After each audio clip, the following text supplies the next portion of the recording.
नेपाल में बाढ़ से तबाही, बिहार का हाल बेहाल, 200 लोगों की गई जान। इन दिनों नेपाल एक बार फिर कुदरत की मार झेल रहा है। दरअसल नेपाल में बारिश ने खतरनाक तबाही मचाई है। भारी बारिश की वजह से आई बाढ़ और भूस्खलन से जान गंवाने वालों की तादाद 215 के पार पहुंच गई, जबकि 28 लोग लापता बताए जा रहे हैं। गुरुवार को शुरू हुई यह आपदा रविवार तक कई इलाकों में बड़े विनाश की वजह बनी, जिससे हजारों लोग प्रभावित हुए।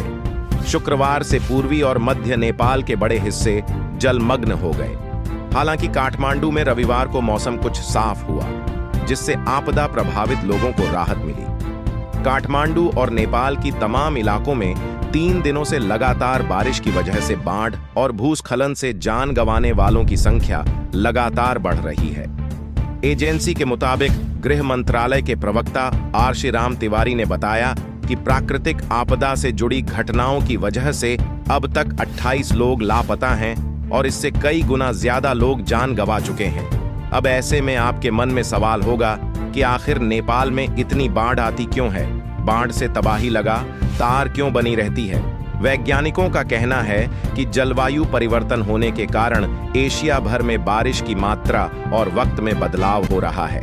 लेकिन बाढ़ के बढ़ते असर की एक अहम वजह निर्मित पर्यावरण है, जिसमें अनियोजित निर्माण भी शामिल है, विशेष रूप से बाढ़ के मैदानों में, जिसके कारण जल धारण और जल निकासी के लिए पर्याप्त क्षेत्र नहीं बचता। बाढ़ और भूलन ने देश के कई हिस्सों में जनजीवन को अस्त व्यस्त कर दिया। बिहार का एग्जाम्पल लीजिए।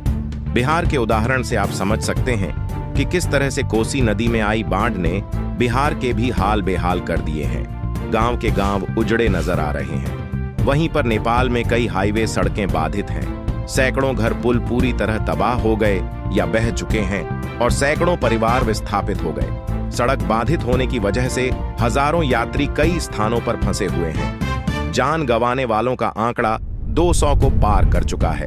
हजारों लोग प्रभावित हैं। इस कुदरत के विनाश के चलते लगातार तबाही का मंजर बना हुआ है। वह बिहार हो या फिर नेपाल, दोनों ही जगह आसमानी आफत और नदियों की बाढ़ मुसीबत का सबब बनी है।